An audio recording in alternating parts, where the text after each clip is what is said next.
Hola, Dios les bendiga. Aquí estamos nuevamente con ustedes desde la capital federal de Argentina. Para más exactitud, desde el barrio de La Boca, donde se encuentra nuestra iglesia. Para los que no me conocen, soy el pastor José Manuel Carlos y estamos transmitiendo para todo el mundo que nos ve a través de Internet. Dios les bendiga muchísimo, pueblo de Dios amado, pastores amigos, consiervos del Señor, iglesias de distintas ciudades, pueblos que nos ven, la misma iglesia de La Boca que nos sigue también. Un abrazo grande para todos ustedes de parte de toda nuestra producción. Tenga la plena seguridad que este es el mensaje de la palabra de Dios que permanece para la hora que pasa. Tenga la seguridad que aquí le estaremos hablando de parte de Dios, la palabra de Dios para usted que tiene hambre y sed de Dios. Hoy vamos a comenzar con una nueva serie. Sabe que predicamos por series aquí para que podamos aprender un poco mejor. Nuestra serie que comenzamos hoy será la necesidad de congregarnos. La necesidad de congregarnos. Vamos a estar hablando varios días de esto, si Dios así nos permite. Y nuestro primer mensaje tiene que ver con el título de la fe corporativa. La fe corporativa. ¿Por qué será? Me hizo una pregunta, ¿no? Que ¿por qué será que cuando recién comenzamos a transitar el camino del Evangelio y recibimos a Jesús como nuestro Salvador y Señor por primera vez? Yo creo que usted se acuerda, los que ya hace años que caminan con el Señor. ¿Por qué cuando recién invitamos a Jesús a vivir en nuestro corazón y experimentamos el amor de Dios y la presencia de Dios, queríamos vivir congregándonos? Queríamos vivir en el templo. Yo recuerdo cuando recién me convertí, casi me enojaba con el pastor porque no teníamos reuniones todos los días. Teníamos martes, jueves, sábados y domingos. ¿Y los otros días? Y yo le decía al pastor, tengo hambre en los otros días de la palabra de Dios. Tengo la necesidad de estar con los hermanos en Cristo. ¿Por qué?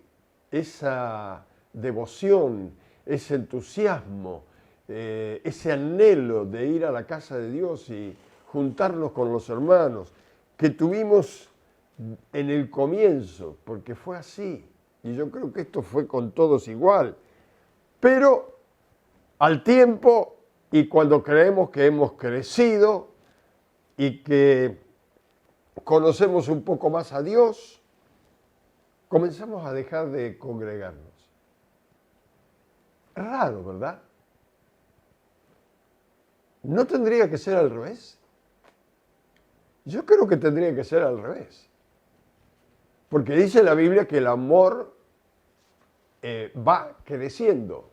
El amor de Dios crece paulatinamente a medida que caminamos con el Señor. Como dice la música en italiano, va increscendo, va cada vez de menor a mayor, va creciendo. ¿Por qué es que nos comenzamos a quedar y ya nos congregamos un poco menos y después otro poco menos? ¿Qué es lo que pasa realmente en la vida de un cristiano cuando, vuelvo a repetir, tendría que ser al revés? ¿Qué pasa? ¿Perdemos el primer amor del cual habla Apocalipsis? Esto hace que el amor se vaya enfriando y comencemos a congregarnos menos. ¿Podrá ser esto? Comenzamos en el Espíritu, lleno del Espíritu, y con el tiempo volvemos a caminar un poco en la carne. Al revés. Tendríamos que haber empezado en la carne y terminar en el espíritu, pero comenzamos con el espíritu y de a poco, por los propios deseos de la carne, nos vamos quedando. Consideramos que ya no es tan necesario congregarse. Esto yo lo he escuchado en creyentes ya maduros. Bueno, yo no necesito ya congregarme como me congregaba antes. No. Yo no creo que sea necesario. Otros dicen, bueno, no estoy para calentar bancos. Bueno, si realmente está calentar banco, usted se transformó en un oidor. Porque la Biblia no es para, la iglesia no es para calentar bancos. La iglesia es para venir a trabajar, a compartir, a bendecir a otros, a recibir la palabra de Dios y a poner en práctica al salir lo que recibimos cuando estamos en la congregación. Si usted dice que viene al templo a calentar banco, es porque es un oidor y no un hacedor. Peligroso. Pero ¿por qué dejamos de congregarnos? ¿La culpa la tendrá el diablo? ¿O las circunstancias? Tal vez las circunstancias nos presionaron o nos están presionando y por eso ya no nos congregamos como antes. El diablo, somos nosotros. Bueno, no sabemos. Pero sí sabemos y tenemos bien claro que la idea de no congregarnos no viene de Dios. Y si por casualidad alguno le dijo que sí, créame, le está mintiendo. La Biblia habla muchísimo de la importancia, de la necesidad de congregarnos. Mire, hay un texto muy conocido, que lo vamos a tocar ahora sí al pasar, que está en Hebreos, capítulo 10, versículo 25. El libro de Hebreos, donde el autor de Hebreos nos anima a congregarnos. Dice acá, no dejando de congregarnos. Hebreos capítulo 10, versículo 25.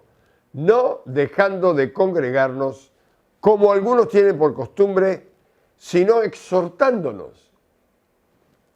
Y tanto más cuando veáis que aquel día se acerca. La venida del Señor se acerca. Tenemos que animarnos, exhortarnos, sacudirnos un poco si estamos dejando de congregarnos. ¿Qué te pasa? Que no te veo en la familia. No te veo por casa. Andás por cualquier lado menos en la casa del Señor. ¿Qué es lo que está pasando? Vamos a ir a San Mateo. Esto sí, San Mateo, le invito a que abra su Biblia en San Mateo, capítulo 18, versículo 20. San Mateo, capítulo 18, versículo 20. Si lo encontró, me dice allí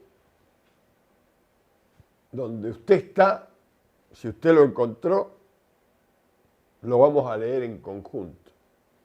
Dice, San Mateo capítulo 18, versículo 20, porque donde están dos o tres congregados en mi nombre, allí estoy yo, en medio de ellos. ¿Lo volvemos a leer? Porque donde están dos o tres congregados en mi nombre, allí estoy yo en medio de ellos. ¡Epa! Mis hermanos, si Jesús se congrega cuando nosotros nos congregamos, ¿por qué nosotros no nos congregamos si sabemos que Él se congrega? Sabemos que Dios no es hombre para mentir, Jesús tampoco, que es el Hijo del Dios viviente. Si Él dice que se congrega, es que se congrega. Y si usted y yo sabemos que Él se congrega, ¿por qué nos cuesta tanto congregarnos? Debe ser importante congregarse si Él se congrega, ¿verdad? Si no, no estaría presente Jesús. Podría decir, bueno, cuando ustedes se junten van a recibir el gozo, la alegría, bla, bla, bla. Pero él dice, donde se congregan 2 o 3, yo estoy en medio. Debe ser importante congregarse. Cuando nosotros decidimos hacerlo, Él está dispuesto a hacerlo. Cuando nosotros no lo hacemos, aquí está implícito. Si se congregan 2 o 3, yo estoy en medio. Si no se congregan, no estoy. De la manera que está cuando hay 2 o 3. Él está en nuestras vidas. Él está donde nosotros estamos, pero cuando nos congregamos, la fe se hace más grande. Y voy a usar una frase de un programa que decía, aunque usted no lo crea. Se agranda la fe. Vamos a ver algunas cositas. Por ejemplo, cuando nos congregamos, nos ponemos de acuerdo. Cuando no nos congregamos, no estamos de acuerdo. Este es el primer paso. Cuando usted no se congrega, quiere decir que no está de acuerdo con un montón de cosas. Vamos a ver qué pasa cuando nosotros convenimos o nos ponemos de acuerdo a congregarnos. Cuando nos ponemos de acuerdo a congregarnos, primero, lo que pasa es que nos ponemos de acuerdo en juntarnos en un lugar para honrar al Señor. Dice, yo puedo estar bien con el Señor y estar en mi casa o donde yo estoy con el Señor. Momentito, usted puede vivir con el Señor donde usted quiera, pero congregarse es otra cosa. Congregarse es juntarse con su hermano, su hermana, que es parte del cuerpo de Cristo, que es lo que Dios nos mandó a estar juntos. Y para hacer esto nos tenemos que poner de acuerdo. Para congregarnos tenemos que juntarnos en un lugar para honrar al Señor. Y esto es ponerse de acuerdo. Segundo, en reunirnos a un horario es ponerse de acuerdo. Usted puede estar en comunión con Dios todo el día, pero ponerse de acuerdo con su hermano tiene que tener lugar y horario. En el caso normal es el templo de mampostería, que hemos logrado hacer para congregarnos juntamente. Así que primero nos ponemos de acuerdo de juntarnos en un lugar para honrar al Señor. Segundo, nos ponemos de acuerdo en un horario, es decir, separamos un tiempo para estar con Dios y con los hermanos en forma especial. Número 3, el cantar una misma alabanza nos une, nos hace poner de acuerdo cuando estamos juntos. Hay alguien que dirige y cantamos todos la misma alabanza. Cuarto, el oír y poner en práctica un mismo mensaje. El que predica en la congregación tiene un mensaje. Y aunque el pueblo es mucho, el mensaje es uno. Y aunque el pueblo es mucho, lo oímos todos y lo ponemos de acuerdo para ponerlo en práctica. Quinto, oramos juntos por un propósito o necesidades en común. Esto es ponerse de acuerdo cuando estamos juntos. Oramos juntos, hablamos juntos con Dios para alcanzar un propósito en común o una necesidad en particular que necesitan algunos miembros, pero nos ponemos de acuerdo para orar por los demás. Sexto, damos donaciones, ofrendas para bendecir a la obra de Dios aquí en la tierra. Para esto también nos ponemos de acuerdo. Cuando nos congregamos, es necesario ponerse de acuerdo para lograr todos ir a un mismo lugar, a una misma hora y hacer todos una misma cosa, con un mismo sentir. Esto tiene una bendición de parte de Dios cuando esto sucede. Es decir, nos ponemos de acuerdo en esto y esto agrada y activa al Señor para obrar a favor nuestro. Mire, en San Mateo, el versículo que leímos nosotros recién, el versículo, leímos el capítulo 18 de San Mateo, vamos a leer el versículo 19. Nosotros leímos el 20, ahora leemos el 19. San Mateo 18, versículo 19. Dice: otra vez os digo que si dos de vosotros se pusieren de acuerdo en la tierra acerca de cualquier cosa que pidieren, les será hecho por mi Padre que está en los cielos. Si dos. No dice si tú, como en otras partes de la Biblia, dice todo lo que pidieres al Padre creyendo que lo recibiréis vendrá, te habla en forma particular, pero ahora acá dice si dos o tres se pusieron de acuerdo,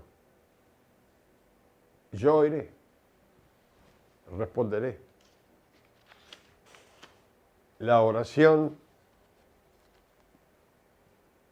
puesta en acuerdo, la oración en la congregación, cuando va más allá de mi propia necesidad, de mi propio pensamiento, sino que me uno en el pensamiento de otro hermano, de otra hermana y de otros hermanos. Cuando hay dos o tres que se congregan, cuando hay dos que se ponen de acuerdo. Esta es la unidad de la fe en la cual Dios se agrada. Es unidad la fe. La fe del acuerdo en Cristo. La iglesia se hace mayor esa fe cuando estamos en acuerdo. La fe de 3 o 4, 100 personas se ve y se transmite porque opera milagros y hay testigos presenciales. No es solamente usted, hay una congregación que está viendo la fe en actividad. Vamos a ver, por ejemplo, un ejemplo aquí en la misma Biblia, ¿no? En San Marcos,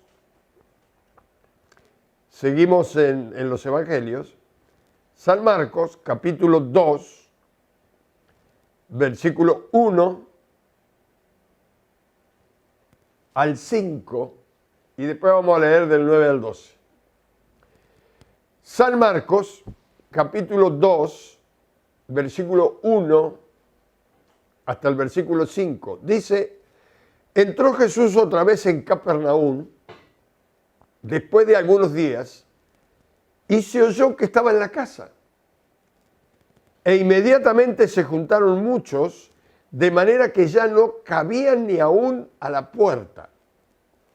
Y les predicaba la palabra. Entonces vinieron a él unos trayendo un paralítico que era cargado por 4. Y como no podían acercarse a él a causa de la multitud, descubrieron el techo de donde estaba y haciendo una abertura, bajaron el techo en que yacía el paralítico. Al ver Jesús la fe de ellos, dijo al paralítico: hijo, tus pecados te son perdonados. Y por supuesto, ahí había también algunos religiosos que en cuanto Jesús dijo esto empezaron a condenarle. Le traen un enfermo y le sale hablando de que los pecados le son perdonados. ¿Quién es este para perdonar pecados? Acá le trajeron al enfermo no para que le perdone los pecados, sino para que le sane la enfermedad. Y lo entraron a juzgar al Señor. Y entonces el Señor, oyendo la murmuración en medio de la multitud y de estos religiosos que lo único que saben es hablar porque no saben hacer otra cosa,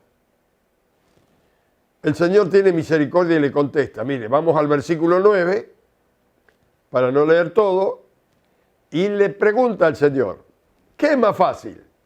¿Decir al paralítico tus pecados te son perdonados? ¿O decirle levántate, toma tu lecho y anda? Pues para que sepáis que el Hijo del Hombre tiene potestad en la tierra para perdonar pecados, dijo el paralítico: a ti te digo, levántate, toma tu lecho y vete a tu casa. Entonces él se levantó enseguida y tomando su lecho salió de delante de todos, de manera que todos se asombraron y glorificaron a Dios diciendo, nunca hemos visto tal cosa. Lo condenaron a Jesús los religiosos porque Jesús decidió perdonarle los pecados al paralítico. Estos pobres religiosos no sabían que la consecuencia de la enfermedad era el pecado. Jesús sí. Si Dios te perdona los pecados, te comienza la sanidad en tu cuerpo. Que esto es un tema que lo vamos a hablar, Dios mediante, después que terminemos este tema en estos días. La sanidad del cuerpo es la sanidad del alma, o la sanidad del alma es la sanidad del cuerpo, al revés. La sanidad comienza de adentro para afuera. Él hace una pregunta que quizás nosotros la leemos y no prestamos atención, pero se la repito a usted. ¿Qué es más fácil para el hombre? ¿Decirle tus pecados te son perdonados? ¿O decirle toma tu lecho, levántate de tu cama y vete a tu casa? ¿Qué es más fácil? ¿Acaso los hombres no podemos perdonar los pecados si el mismo Señor nos mandó a perdonar? Claro que sí. Y hay médicos que pueden sanar determinadas enfermedades. ¿Pero qué es más fácil? ¿Decirle a un paralítico tus pecados te son perdonados? ¿O levántate, toma tu lecho y vete a tu casa? Que pronto estamos para condenar. Pero vamos a ver este ejemplo que nos da el Señor aquí. El Señor siempre andaba predicando por todos lados, por las aldeas, por los pueblos pequeños. Siempre andaba predicando el evangelio del reino de Dios, del gobierno de Dios. Y un día se ve, no lo dice la Biblia, pero se ve que estaba cansado y se enteraron que estaba en casa. En cuanto se enteraron que estaba en casa, se le llenó el comedor de la casa, la cocina, se llenó de gente. Se vinieron a congregar a la casa, porque no había templo en aquel entonces. Y se aglomeró la gente en la puerta, de tal manera que no podía entrar ni salir nadie de la cantidad de gente que había. Jesús estaba adentro, no lo dejaban ni descansar. Pero se debe haber llenado la puerta adentro, la vereda y parte de la calle. Y ya a los gritos el Señor de alguna manera, porque no había parlantes, no había lo que hay hoy. El Señor debe haber tenido una voz prodigiosa porque estaban todos allí, no se movían y Él les predicaba el reino de Dios. Y de pronto entre la multitud aparecen 4 con una camilla, un tipo camilla que lo traían entre 4, un hombre paralítico. Y que se encontraron con una multitud que se congregó allí. Mire, cuando hay necesidad nos acordamos y vamos y nos congregamos, ¿no? No falta ninguno ese día. Pareciera que cambia la motivación con el tiempo. Pero ahora estamos aquí frente a una congregación que está junta, unida, expectante, en una casa donde estaba Jesús. Aparecen 4 con un paralítico y yo me imagino que el paralítico debe haber dicho, vamos, no, acá no podemos entrar. ¿Cómo vamos a llegar a Jesús? Mejor nos volvemos a casa. Con tanta gente, intentaron abrirse paso, no le abrían paso, lo sacaron para afuera. Entonces, ¿qué hicieron? Dieron vuelta, treparon por la pared y rompieron el techo. Por supuesto, quiero decirle que los techos no eran de losa, como lo son hoy, ni siquiera de zinc o de chapa. Los techos eran tipo a lo que hoy conocemos como quincho. Los techos de las casas eran con una paja que cuando llovía se inflaba esa paja y no permitía caer el agua para adentro. Era un buen techo. Pero eso estaba bien armado, entrelazado, atado, eran panes que se ataban. No era fácil, pero para poder bajar el paralítico tuvieron que romper el techo. Eso sabe qué quería decir, que si rompieron el techo, los que lo rompieron no solamente sabían que podían bajar por el agujero del techo al paralítico, sino que tenían que volver a arreglar el techo después. Porque el dueño de la casa iba a reclamar que se lo arreglaran. Así que estos pormenores la Biblia no lo cuenta, pero esos muchachos, esos hombres que traían al paralítico, y no sé si no habría alguna mujer también sosteniendo la camilla para traer al paralítico, sabían que al romper el techo después lo tenían que arreglar. Bueno, cuando Jesús vio que bajaban una camilla del techo, dice algo que tiene que ver con la fuerza cuando nos congregamos. Que esto es una fe corporativa. Escúcheme bien, este es el título de nuestro mensaje hoy. La fe corporativa, la fe del cuerpo de Cristo, la fe del conjunto de la iglesia. Aquí hay 4 que tienen fe y un hombre enfermo que no sé el grado de fe que tendría, pero es muy probable que por causa de su parálisis, de su enfermedad, su fe también menguara. Porque cuando pasamos una prueba muy grande, una dificultad, y muy especialmente lo físico, hay que tener mucha fe para sobrepasar la enfermedad y creer en un milagro de Dios. Pero aquí el Señor Jesucristo, y preste atención, la expresión de Jesús es que al mirar que bajaban del techo paralítico, Él declara que lo que ve es la fe de los 4. Al ver la fe de ellos, de los 4, que bajaron al paralítico, al ver la fe de ellos. Acá está hablando de una fe corporativa, de la importancia cuando nos unimos en fe para que alguien reciba los beneficios que ofrece Dios a través de la fe. Porque la Biblia dice que sin fe es imposible agradar a Dios. Y también dice que no de todos es la fe. Y también llega a decir la Escritura que a todos nos fue dado una porción de fe. Es decir, que cuando estamos solos hay una porción de fe en nosotros.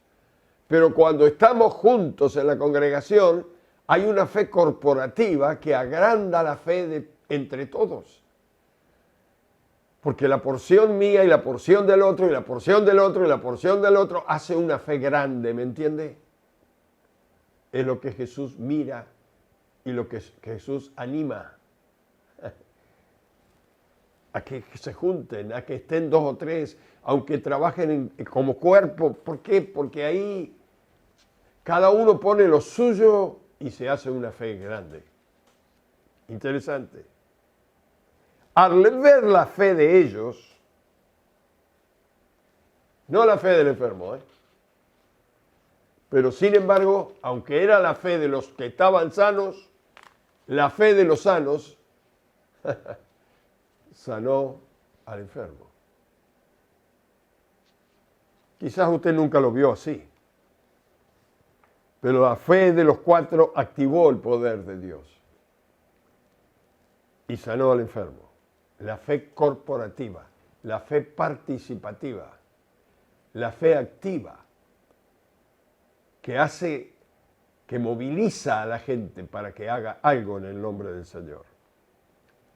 Cuando la iglesia se congrega, Dios ve la fe corporativa.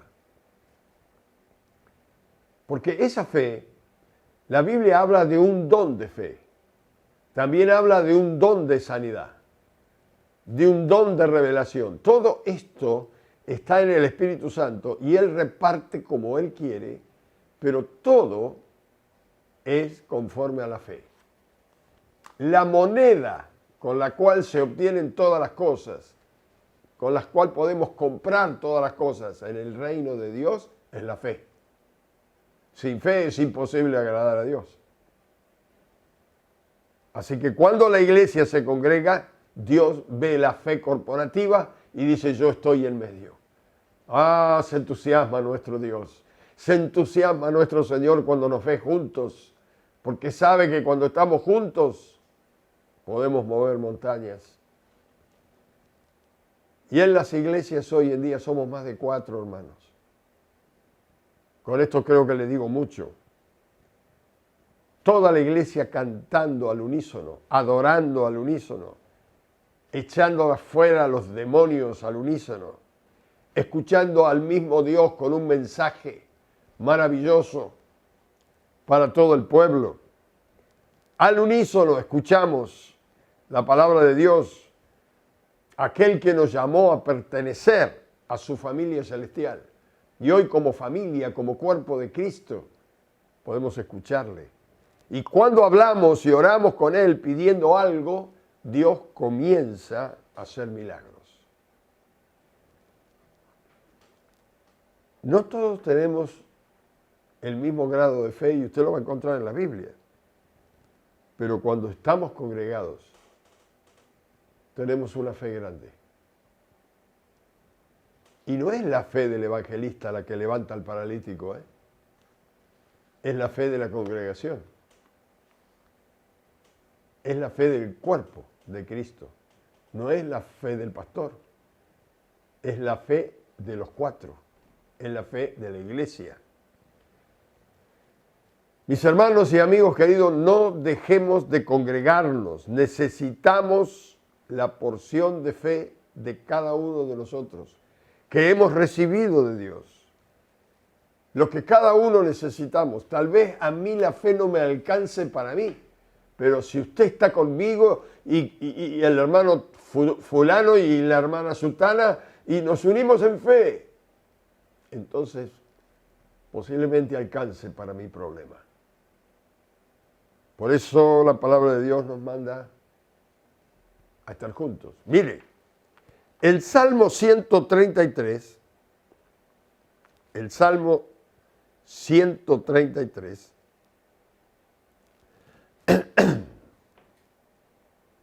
a ver, Antiguo Testamento, el libro de los Salmos que, según el pueblo judío, dice que son canciones. Nosotros no tenemos la música, pero algunos salmos sabemos cantar. Salmo 133 habla de la unidad de la iglesia, del estar juntos, de la importancia de estar juntos. Mire, 133, versículo 1 al 3, dice, mirad cuán bueno y cuán delicioso es habitar los hermanos juntos en armonía. Aquí no solamente está hablando de que es bueno. Mire cuántas cosas dice en un solo versículo. Dice que es bueno, también dice que es delicioso cuando los hermanos están juntos y en armonía. Porque a veces estamos juntos y cada uno piensa para sí.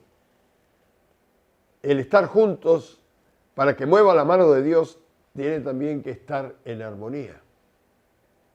Estar en una unidad de fe, una unidad de sentimiento, una unidad de pensamiento, una unidad de actitud, armonía. Y da un ejemplo, dice, es como el buen perfume sobre la cabeza, el cual desciende sobre la barba de Aarón. Está hablando del perfume de la unción. En el Antiguo Testamento ungían a las personas que iban al servicio de Dios. Es como el perfume que baja sobre la barba de Aarón, que era el sacerdote, y baja hasta el borde de sus vestiduras. Así es como cuando la iglesia está junta. Como el rocío en la montaña de Hermón, que desciende sobre las montañas más bajitas, viene bajando del monte, de la montaña más grande, de Sión, porque allí, donde los hermanos están juntos, envía Jehová bendición y vida eterna. Ahora, aquí hay dos cosas importantísimas. La palabra bendición quiere decir capacidad que Dios nos da para disfrutar de lo que ya nos dio. Cuando nosotros nos congregamos, Dios nos da la capacidad de disfrutar lo que ya nos dio. Lo material, lo espiritual, lo moral,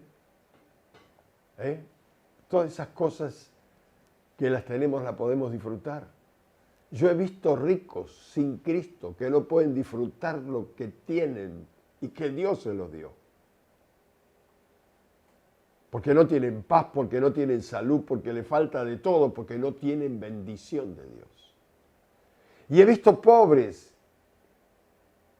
con su escasez de muchas cosas, alegres, felices, porque lo poco que tienen lo disfrutan, porque Dios le dio bendición. Y esto pasa cuando la iglesia está junta. Es donde Dios derrama bendición y vida eterna. La segunda cosa que derrama el Señor, aparte de bendición, cuando la iglesia está junta, es vida eterna. ¿Usted se acuerda que hace unas semanas para atrás hablamos de lo que significaba la vida eterna?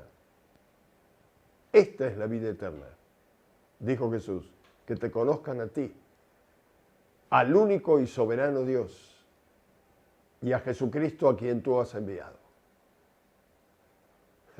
¿Se da cuenta?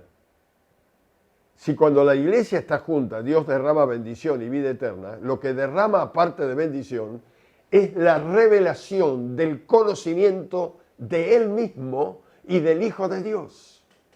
Cuando estamos juntos recibimos revelación del cielo. Dice, pero ¿por qué no lo recibo cuando estoy solo?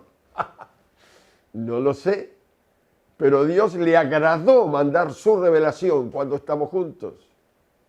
Y cuando usted viene a la casa de Dios no sale nunca como entró.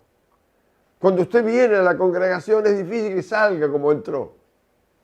Porque la presencia, la revelación, la alegría, el gozo, la bendición de Dios no le permite salir como entró. Sale con un gozo especial. Si entró con necesidad, sale con abundancia. Si entró con tristeza, sale con alegría. Si entró medio deprimido, sale con una expectativa maravillosa, porque Dios le habló, lo bendijo, le trajo hermanos, lo abrazaron, le hicieron sentir el amor de Dios. ¿Por qué dejamos de congregarnos? Este mensaje de hoy ha sido una introducción. El domingo que viene vamos a seguir hablando de la necesidad de congregarnos.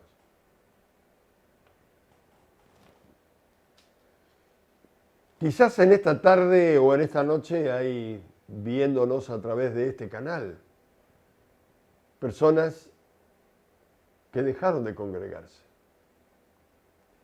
Piénselo bien. Analícelo en la Escritura y vuelva al primer amor. Porque Dios viene a todas las reuniones. Tal vez usted falta, pero Él no. Si los otros hermanos se congregan, Él está con los hermanos de una manera especial. Nunca le ha dejado a usted, pero con ellos, cuando están juntos, está en una manera especial. Lo dice la Biblia. ¿Y qué va a esperar para congregarse? ¿O acaso cree que ya no lo necesita? Yo le voy a mostrar con los días que vienen que lo necesitamos. Tal vez hay alguien que se ha dejado de congregar y dice, reconozco que tengo que volver. Tal vez hay personas que se congregan siempre y dicen, pastor, lo que usted está diciendo es una verdad irrefutable. Cada vez que me congrego, yo salgo nuevo de la congregación. O tal vez hay personas que me están mirando que es la primera vez que está escuchando un mensaje de esta manera y dice, ¿qué tengo que hacer? ¿A qué iglesia voy? ¿Cuál es la verdadera iglesia? Bueno, la verdadera iglesia es donde está el Espíritu de Dios, donde se predica la palabra de Dios y donde los que se congregan ahí viven lo que escuchan. Si usted necesita saber cuál es la iglesia, le digo que lo que primero necesita es a Cristo. Cuando yo invito a Jesús a entrar en mi corazón, Él no solamente entra, sino que transforma mi vida, cambia mi vida, y el mismo Espíritu Santo que entra en mi vida me lleva a la congregación de los santos. No me deja equivocar. Si quiere recibir a Jesús como su Salvador y su dueño de su vida, repita conmigo esta oración. Yo le guío a tener un encuentro con el Señor. Oremos al Padre que está en los cielos. Padre, en el nombre de Jesús, en esta hora vengo a ti. Quiero recibir a Jesús, tu Hijo, a quien tú has enviado, para que sea mi Salvador y el dueño de mi vida. Perdona mis pecados, Señor, mis errores, mi orgullo, mi ignorancia, porque no sé nada de ti, y ayúdame a conocerte. Recíbeme en tu reino, recíbeme en tu gobierno, porque quiero caminar contigo desde ahora y para siempre. En el nombre de Jesús, te lo pido todo y te doy gracias. Amén, amén y amén. Si lo ha hecho de corazón, Jesús ha entrado a su vida. Es simplemente así. Créalo. Cuando se aparte y termine este programa, y recuerde que estamos los miércoles y los domingos a las 9 de la noche, terminamos el programa hoy, vaya a una habitación, enciérrese solito, solita allí, hable a su Padre que está en secreto, y el Dios que está en secreto y que ve en lo secreto, lo va a recompensar en público, y sus ojos verán la obra de Dios para su vida. Dios le bendiga y lo esperamos el domingo.